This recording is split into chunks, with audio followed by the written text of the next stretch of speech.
तो स्वागत है आप लोगों का एक और नई वीडियो में। आज मैं ऐसे बैठा था तो मैंने सोचा आज कौन सी वीडियो बनाऊं, तो मैंने सोचा कि आज मैं ऐसा करता हूं, आज एक हिस्ट्री का बारे में एक वीडियो बनाता हूं। तो मैंने सोचा कि कौन सी टॉपिक पे लूं, तो मैंने सोचा कि सोवियत यूनियन कैसे कोलैप्स किया था उसके बारे में बताऊं, क्योंकि मेरे को थोड़ी हिस्ट्री की नॉलेज है, तो मैंने सोचा आपके साथ शेयर करूं। जिसको हिस्ट्री में नॉलेज है या जिसको हिस्ट्री के बारे में जानना है उसके लिए तो बहुत अच्छी बात है, लेकिन जिसको नहीं जानना वो बस ऐसे स्वाद के लिए देख लो, क्या पता कोई नई बात पता चल जाए आपको। यूएसएसआर के टूटने से पहले हमें ये जानना होगा कि वो बना कैसे था। ड्यूरिंग वर्ल्ड वॉर 1 के समय क्या था, जर्मनी ने एक विद्रोही को भेज दिया था रशिया में, ताकि कि रशिया इंटरनली बिजी हो जाए उस विद्रोह को दबाने में। तो उसका नाम था व्लादिमिर लेनिन। वो यूरोप में रहता था। तो उसने क्या किया था, उसने कार्ल मार्क्स का बहुत सारा कम्युनिज्म के बारे में बहुत सारी चीज़ें सीखी थी वहाँ पे। लेकिन एक बात मैं बता दूँ, व्लादिमिर लेनिन है ना, रशिया को डिस्टेबलाइज नहीं करना चाहते थे, कि वो नहीं चाहते थे कि रशिया और पीछे चला जाए। वो उनका ये मानना था कि कम्युनलिज्म से हमारी सारी प्रॉब्लम सॉल्व हो सकती हैं। जितनी भी भुखमरी है, पोवर्टी है, अनएम्प्लॉयमेंट रेट है, ये सब सॉल्व हो सकता है। तो वो जनरली चाहते थे कि वो रशिया आगे तरक्की करे। वर्ल्ड वॉर 1 चली थी 1914 से 1918 तक। तो 1917 में जर्मनी ने व्लादिमिर लेनिन को भेज दिया था रशिया में। 5 साल लग गए व्लादिमिर लेनिन को लड़ते लड़ते वहाँ के राजा से, क्योंकि राजा के पास भी अब ऐसा तो थोड़ी ना है कि कोई आएगा कहेगा कि भाई मेरे पास कार्ल मार्क्स का ज्ञान है कम्युनलिज्म का, जिससे हमारी सारी प्रॉब्लम सॉल्व हो जाएगी, ऐसा तो कोई मानेगा नहीं भाई। कुछ रेजिस्टेंस फेस तो करनी पड़ेगी। तो व्लादिमिर लेनिन ने बहुत सारी रेजिस्टेंस फेस करी थी। तो के अंदर एक सिविल वॉर हो गया, राजा वर्सेस व्लादिमिर लेनिन। राजा के अंडर थे 10 लाख फौजी, लेकिन व्लादिमिर लेनिन के अंडर थे 58 लाख उसके जो भी सपोर्टर्स थे। तो दोनों में सिविल वॉर हो गया। एट द एंड जीता कौन? Vladimir Lenin. 1922 में राजा हार गया, व्लादिमिर लेनिन जीत गए। 1922 में फिर व्लादिमिर लेनिन ने पूरे रशिया में, पूरा जितना भी रशिया का पार्ट था, और भी जो रशिया तो आज आज आज जितना नहीं है उस समय और बड़ा था। जितने भी सेंट्रल कंट्रीज हैं, बाल्टिक देश है, यूक्रेन है, ये सब पहले रशिया के अंडर ही आते थे। तो वहाँ पे उन्होंने पूरा कम्युनलिज्म फैला दिया। अब कम्युनलिज्म फैला दिया, लेकिन जिस लिए वो आए थे कि मैं ये रूल करूँगा, सारी रशिया की दिक्कत है सुधार दूंगा, वो लेकर वो कर ही नहीं पाए। 2 साल बाद वो मर गए। 1924 में आए जोसेफ स्टालिन। ये एक तरीके के पूरे डिक्टेटर थे।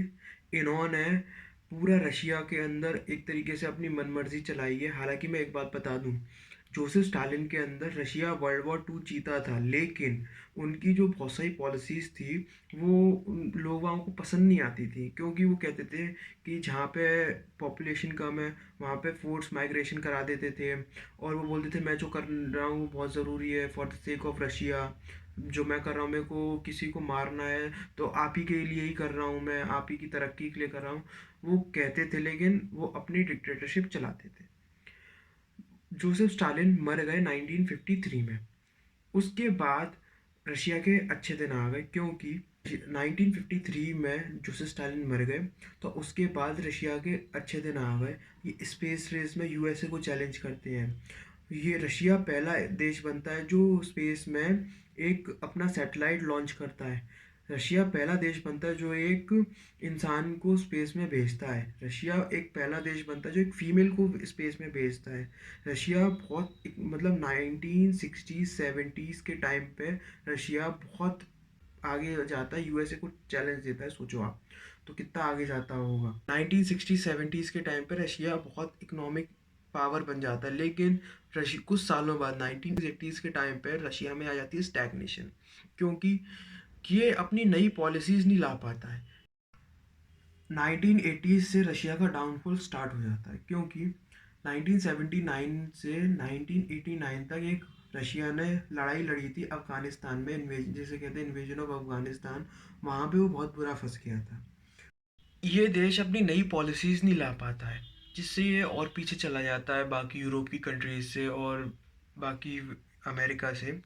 तो 1986 में क्या होता है, एक चेरनोबिल ब्लास्ट हो जाता है, जिसमें क्या होता है, एक चेरनोबिल नाम की आज के मॉडर्न डे यूक्रेन में एक सिटी है, जिसमें एक न्यूक्लियर पावर प्लांट लगा था जो चेरनोबिल सिटी को पूरी एनर्जी देता था इलेक्ट्रिसिटी की। उसके एक चेरनोबिल का जो न्यूक्लियर रिएक्टर था उसमें ब्लास्ट हो जाता है, जो जिससे रेडिएशन है ना बाकी यूरोप तक, यूके तक पाई जाती है। तो उसमें रशिया चाहता था कि इसको दबा दूं, किसी को पता ना चले, लेकिन एट द एंड बाद में सबको पता चल जाता है कि यहाँ पे रशिया में एक ब्लास्ट हुआ है चेरनोबिल पावर प्लांट में। फिर क्या होता है कि उस समय वर्ल्ड लीडर मिल लिया करते थे, जैसे आज के G20 में मिल लेते हैं, 2+2 मीटिंग होती है, तो वैसे उस समय वर्ल्ड लीडर मिल लिया करते थे। तो रशिया के बोरिस येल्सिन गए थे अमेरिका एक विजिट के लिए। तो अमेरिका वालों ने बोला कि हम अमेरिका का अपना करिश्मा दिखाते हैं आपको। अमेरिका वाले बोरिस येल्सिन को स्टैचू ऑफ लिबर्टी ले गए, न्यूयॉर्क की बड़ी बड़ी स्काई स्क्रैपर्स दिखाई, कैलिफोर्निया ले गए। तो उन्होंने बोला बोरिस येल्सिन ने कि मेरे को ये सब मत दिखाओ, सड़कें हम भी बना लेंगे, बिल्डिंग्स बड़ी बड़ी हम भी बना लेंगे, तुमसे आगे निकल जाएंगे, लेकिन मेरे को अमेरिका का असली करिश्मा दिखाओ। तो अमेरिकन भी एक बार को शौक होगा भी अमेरिका का असली करिश्मा क्या। बोला कि तुम मेरे को मार्केट में लेके जाओ, वहाँ पे लोग आप कैसे परचेजिंग करते हैं, कैसे खरीदते हैं लेते हैं, तुम मेरे को बताओ कि तुम्हारा जो ट्रेड रूट है वो कैसे काम करता है, और भी चीज़ें मेरे को बताओ। तो जब वो गए तो फिर उन्हें पता चला कि यूएसएसआर बहुत पीछे हो चुका है, और ये वाली बात सारे कंट्री में फैल गई यूएसएसआर के। उन्होंने वहाँ के लोग वागों ने सोचा कि ये देश बहुत पीछे रह चुका है, हमें इंडिपेंडेंस डिक्लेयर करनी पड़ेगी, तो हमें यहाँ से जाना पड़ेगा। लेकिन वहाँ के जो उस समय के जो प्रेसिडेंट थे मिखाइल गोर्बाचोव, उन्होंने दो पॉलिसीज़ लाई जिसका नाम था पेरेस्ट्रोइका और ग्लासनोस्ट। पेरेस्ट्रोइका में एक तरीके से आप ये समझ लो कि हम मॉस्को अपने पास ज़्यादा पावर नहीं रखेगा, वो बाकी पावर डिस्ट्रीब्यूट कर देगा। जैसे पेंसिल के ब्रांड, उस समय ब्रांड वगैरह यूएसएसआर में कुछ नहीं होते थे। हाँ, तो सारा सब कुछ डिसाइड करता था मॉस्को, कितनी पेंसिल बननी है, कितने बैग बनने हैं, सब चीज़ डिसाइड करता था मॉस्को। तो फिर पेरेस्ट्रोइका में ये था कि रशिया मतलब यूएसएसआर अपना जितना भी अपने पास ज़्यादा पावर नहीं रखेगा, थोड़ा वो पावर दूसरों को भी देगा और प्राइवेट कंपनीज को बढ़ावा देगा और सब्सिडी वगैरह देगा। और दूसरी थी ग्लासनोस्ट।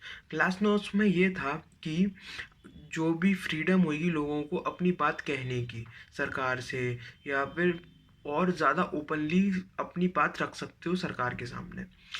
ये दोनों पॉलिसीज़ बहुत अच्छी थी। लेकिन जब यूएसएसआर का डाउनफॉल स्टार्ट हुआ था अर्ली 1980s में, तभी ये दो पॉलिसीज़ लानी चाहिए थी यूएसएसआर को। वो 20 साल लेट हो गया था ये करने में। यूएसएसआर धीरे धीरे करके 15 देशों में टूट गया, जिसका सक्सेसर निकला रशिया। आज का जो मॉडर्न डे रशिया है वो यूएसएसआर के बराबर ताकतवर नहीं है। और एक बात मैं आपको बता दूं, जैसे कि पार्टीशन होता है या फिर कोलैप्स होता है कोई कंट्री, तो बहुत सारा वायलेंस देखा जाता है। हमने रशिया के कोलैप्स में देखा था कि वहाँ पे वायलेंस ना के बराबर हुआ, और पीसफुली रशिया मतलब यूएसएसआर कोलैप्स हो गया। लेकिन जब यूएसएसआर कोलैप्स हुआ था उसके बाद देखा कि हमने रशिया ने बहुत सारा एग्रेशन किया है, जैसे यूक्रेन में और जगह भी किया है। ठीक है, अगर आपको ये वीडियो अच्छी लगी हो तो आप वीडियो को लाइक कर देना और इस फैमिली से जुड़ जाना, ताकि कि मैं और वीडियो डाल पाऊँ। तो मिलते हैं अगली वीडियो में।